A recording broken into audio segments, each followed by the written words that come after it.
Welcome to Mr. Biz Radio, biz talk for biz owners. If you're ready to stop faking the funk and take your business onward and upward, this show is for you.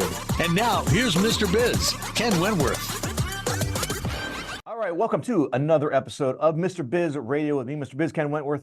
And this week we're going to talk about, it's a hot topic, and I mean a hot topic. And we literally rearranged our schedule around because this is such a hot topic now, and it has been a hot topic for a while, but we're booked out a few months. I think we're booked into, I don't know, July, maybe even August at this point.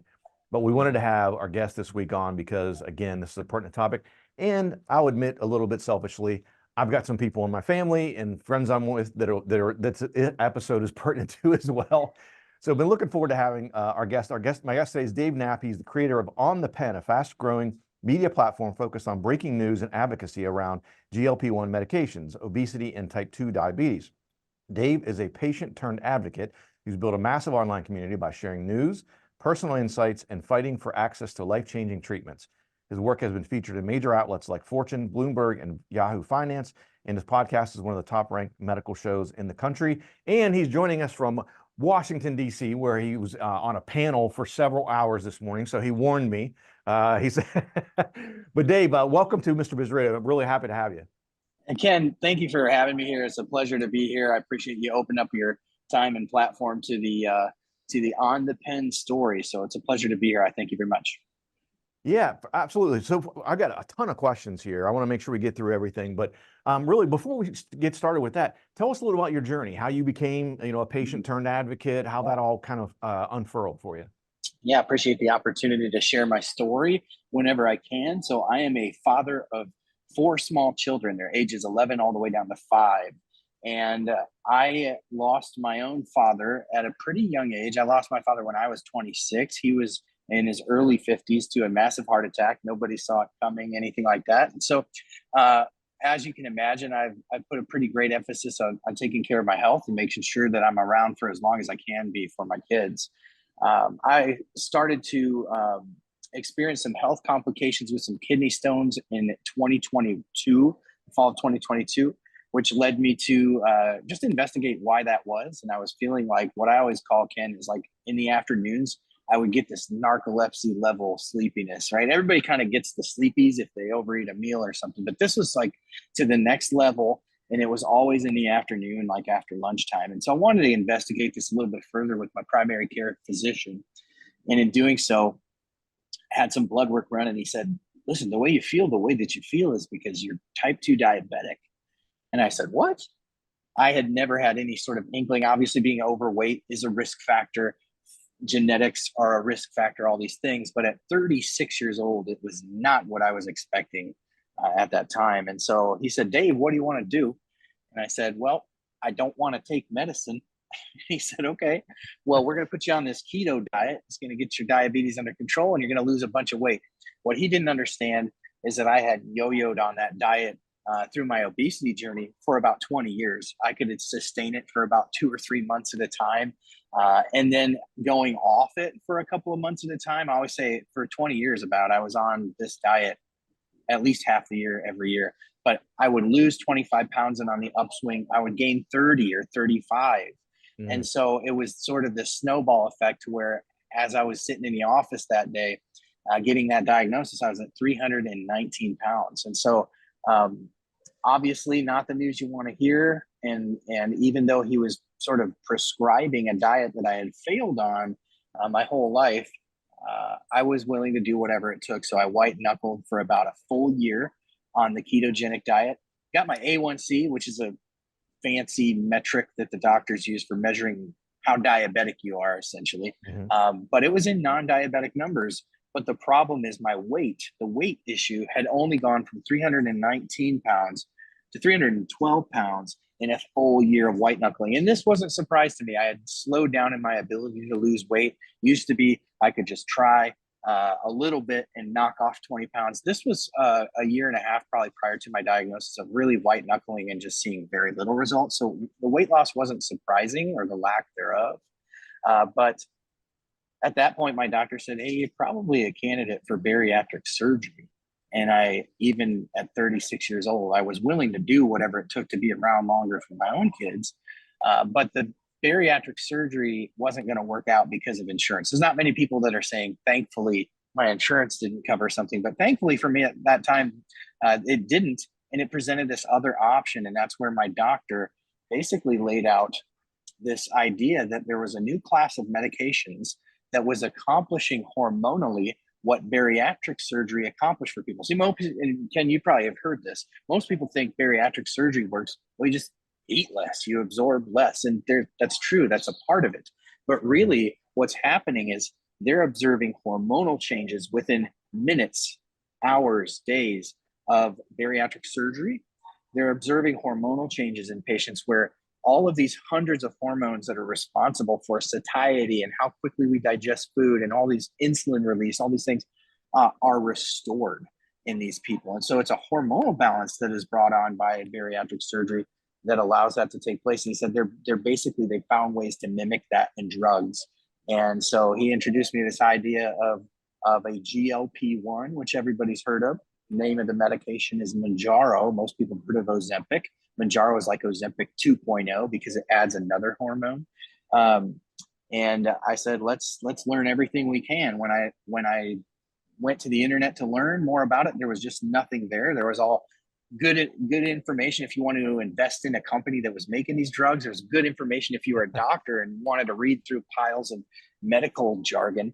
But there's nothing for patients. And so what I did is I took all that information in, and I knew somebody else would benefit from getting that information. I just gave it back in a patient-centric language.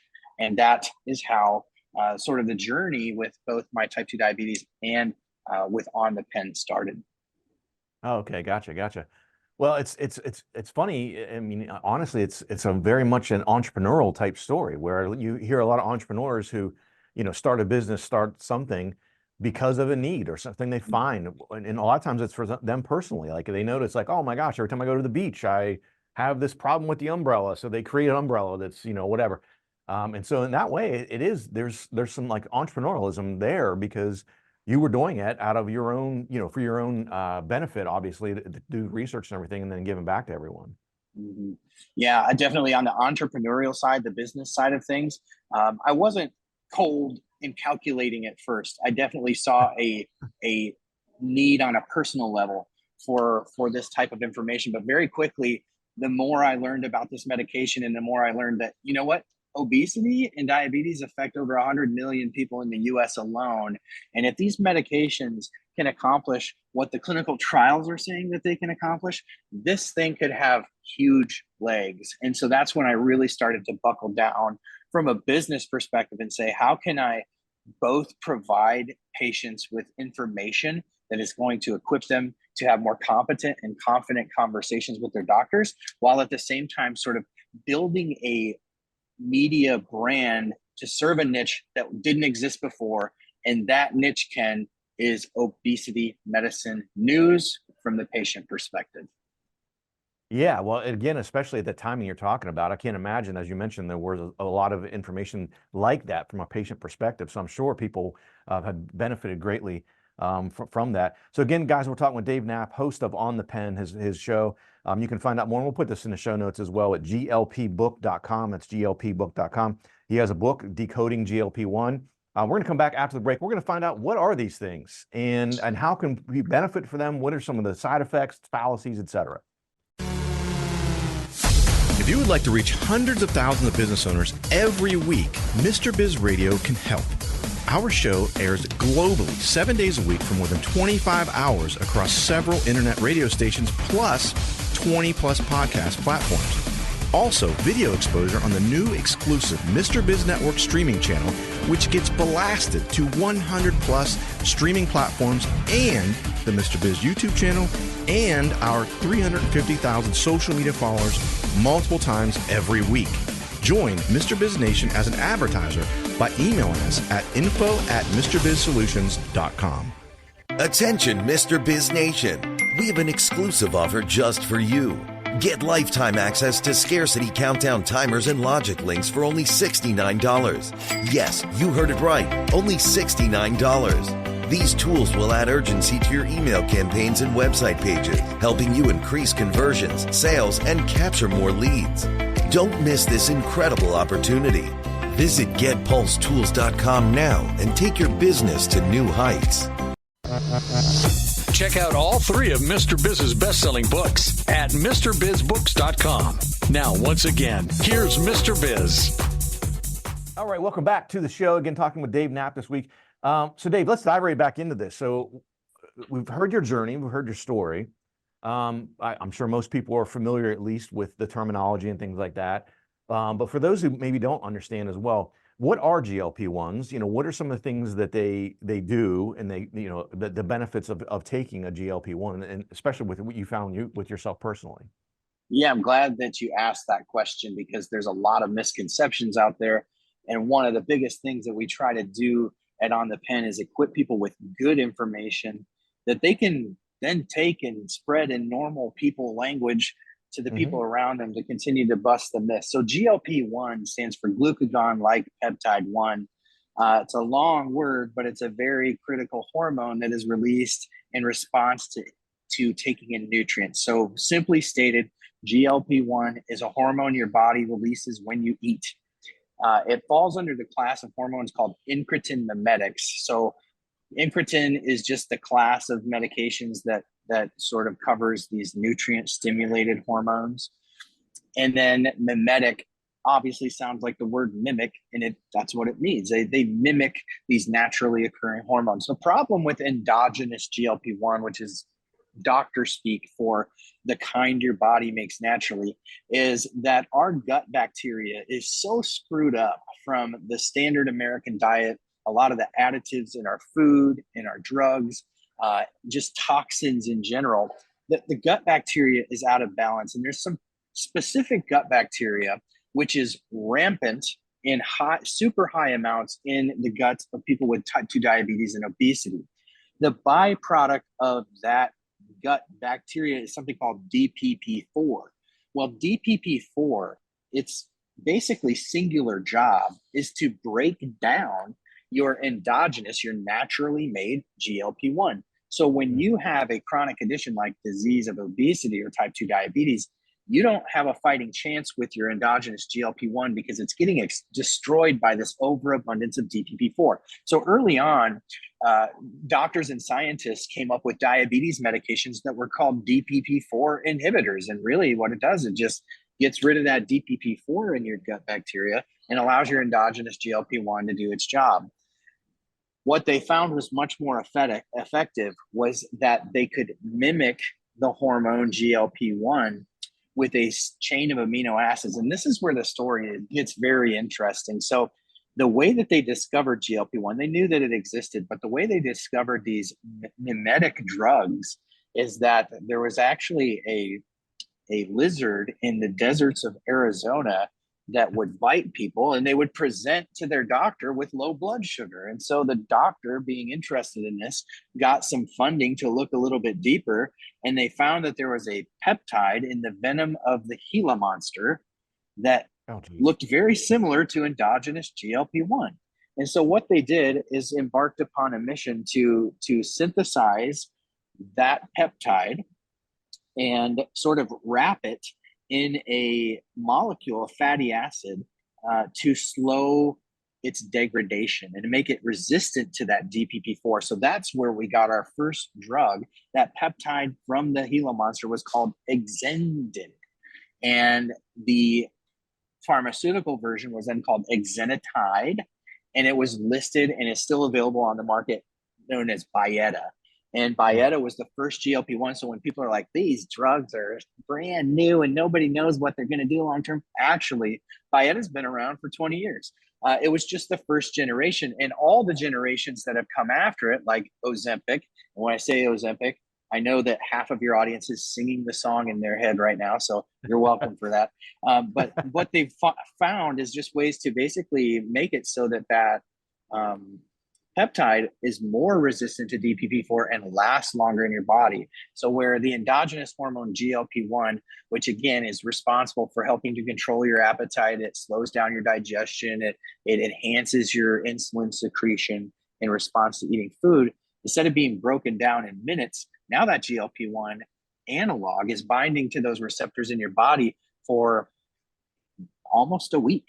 And so you're getting the satiation levels to reduce the caloric intake and get your weight down and your blood sugars down into normal, more healthy ranges for you. And so that's the sort of the history and how these medications work. Now, when you fast forward to the new medications, because Byetta came to the market as a diabetes drug, we talked about how it basically reduced blood sugar.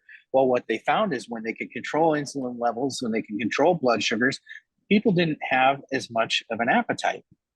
And obviously that's a secondary mechanism of GLP-1 in general. And so people were losing weight. So a lot of people think of these as diabetes medications, but once they realized that these were actually pretty effective at treating the disease of obesity, they were marketed and approved for the use to treat obesity. So Ozempic actually has a sister drug called Wegovy.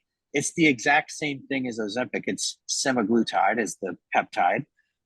And they market it as Wegovy for obesity management. So these drugs, most of them now that are coming out, have two indications. They have an indication for obesity, and they have an indication for type 2 diabetes. Now, the exciting thing is that the new generations of drugs aren't just focusing on GLP-1. They looked at it and said, what other incretin hormones are there?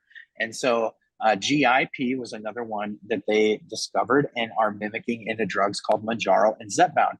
And what you see with adding this second hormone activity is that you see a reduction in some of the side effects that existed with the first generations, a little bit more intense of a drug from a side effect standpoint. These newer ones reduce side effects, but they also increase efficacy. So the new generations, like where Wegovy average weight loss in about 62 weeks, I believe was around 15% of your body weight, where you talk about tirzepatide, Mounjaro, and Zepbound, somebody taking it for chronic weight management can lose up to 20 to 25% of their body weight in 72 weeks. And so you start to see how these medications are evolving and getting better and more powerful and lending a lot of hope to people who have white knuckled their whole life up and down and up and down and up and down like myself.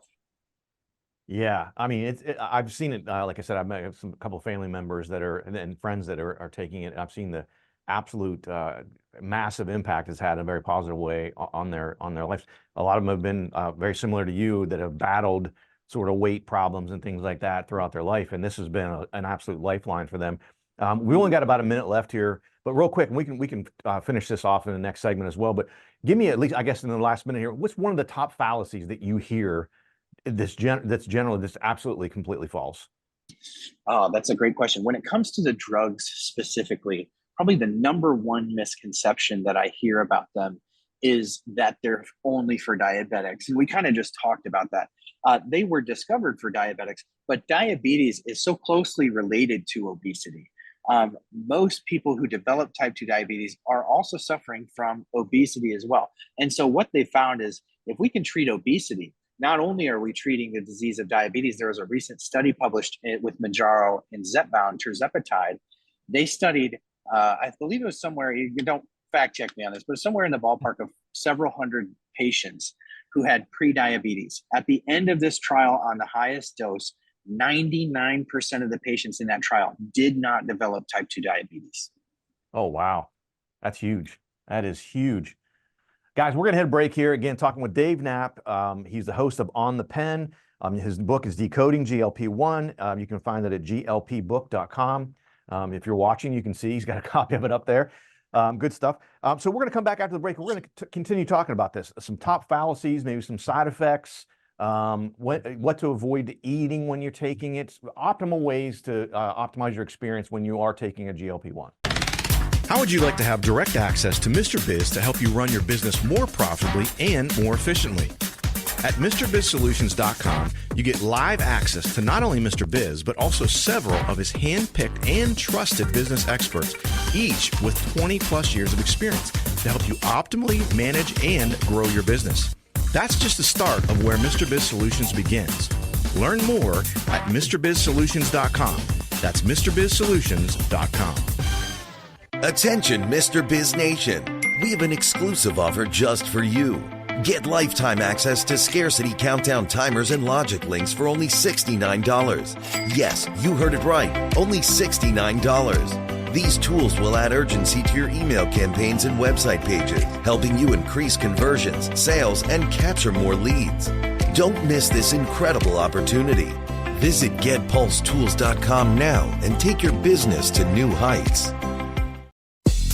Got a question for Mr. Biz you want answered on air? Email it to info@MrBizSolutions.com. Now, once again, here's Mr. Biz. All right, welcome back to the show. Last segment here. I got tons of notes, guys. I got tons of questions to ask Dave here, but let's start with this one. So based on your expertise, Dave, what are sort of the things that you have found that are the most critical things that healthcare professionals and patients should understand about GLP-1s?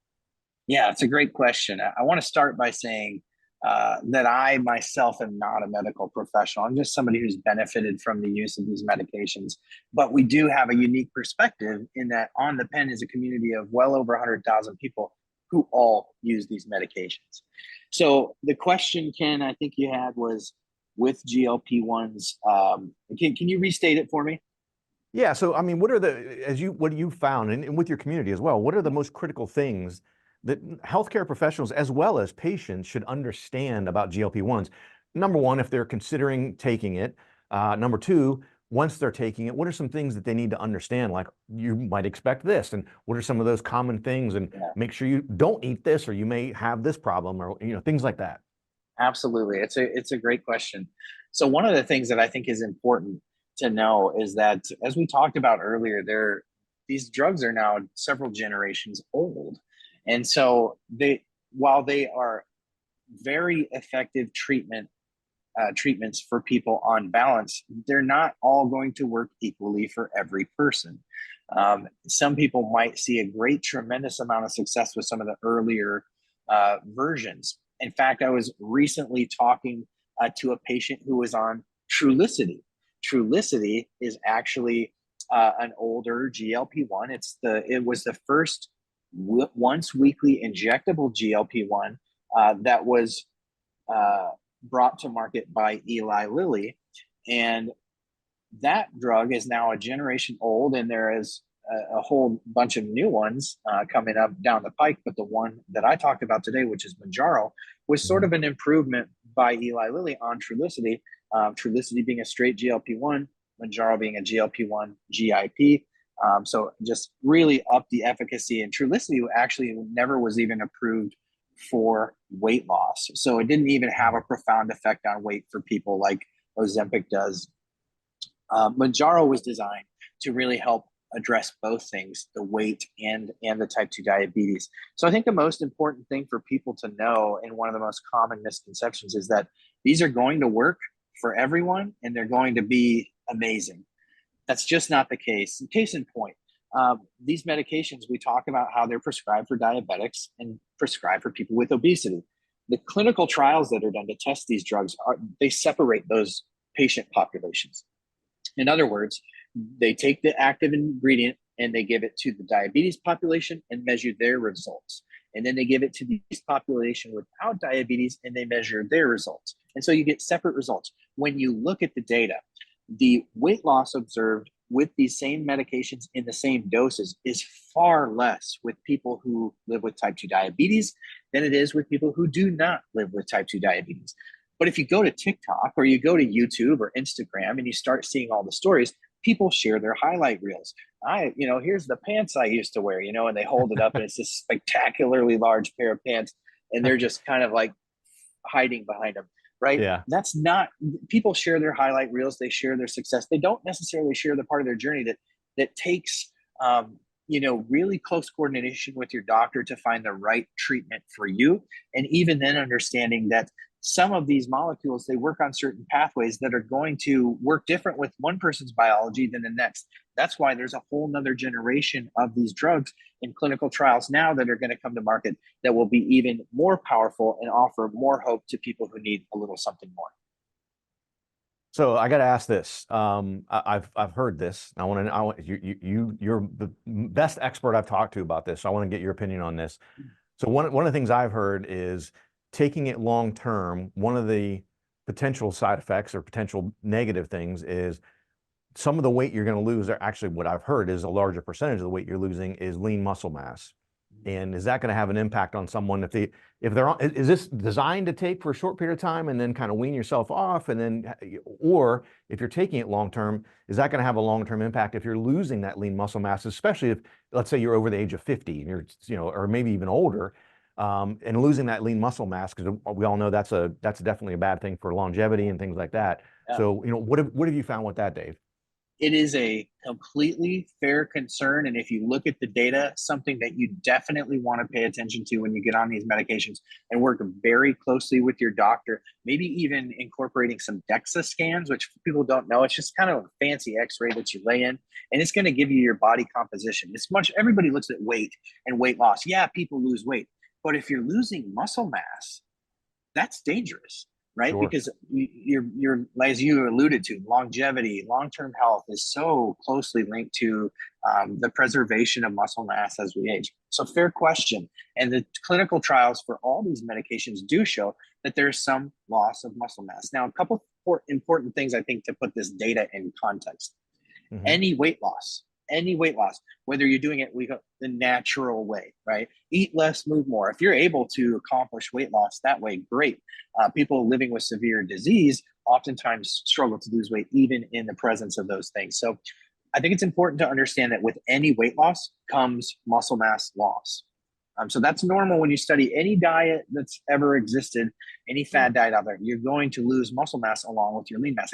It's minimizing that. So I think the advice, and again, I'm not a doctor, but the advice that I hear from doctors who come onto my podcast and share information like this all the time is that you have to be very intentional about making sure that you're taking the proper steps and precautions to preserve that muscle mass while you lose weight. So what do we talk about? We talk about things like prioritizing protein in your diet, making sure that you're getting adequate amounts of protein in your diet, and you want to talk to your doctor to find out what that number is, but ensuring you get protein no matter what, even when it's harder to eat because these medications may be suppressing your appetite. The other thing you want to pay a lot of attention to is that when you're doing your exercise routine, that you're incorporating something in that exercise routine that is resistance-based, resistant training, push-ups, sit-ups, whatever you're doing, squats, weightlifting, all those things are going to be impactful to helping to preserve that muscle mass. But I think it's another important thing to note is as your weight comes down,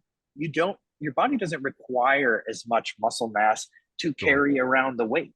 So it's natural to consider the fact that as you lose weight, you don't need the amount of muscle mass that you once needed to carry around a larger frame, but the preservation of muscle is an extremely important thing to talk about when talking about these medications. Gotcha. All right, we're almost out of time here, but I want to sneak one more in. I know you mentioned there's several generations of these, and I'm glad you mentioned that because I falsely was thinking like these basically are all the same thing. Clearly they're not. Are there things that across them that generally you've found that maybe a majority of people like they should avoid? If you're taking a GLP-1, you should avoid fill in the blank, a certain food or certain, whatever it might be. I think that kind of advice is the wrong. I mean, it's part of what the problem with social media is, because whether you're talking about natural, I hate that word, but people identify with it, whether you're talking about natural weight loss or drug-induced or medical procedure-induced weight loss, it all remains the same. You have to find what works for you. When it comes to the topic of weight loss, it is so nuanced. The disease of obesity is so nuanced that one person's advice is not going to work for the next. Some people say, I cannot eat fried foods when I'm on Ozempic because I get terribly sick. The next person says, that's all I eat. When I can eat, that's all I can stomach. People say the same thing about drinking alcohol. Some people are detested by alcohol or the thought of using it. Other people say it doesn't affect me at all. So talk with your doctor, find what works for you.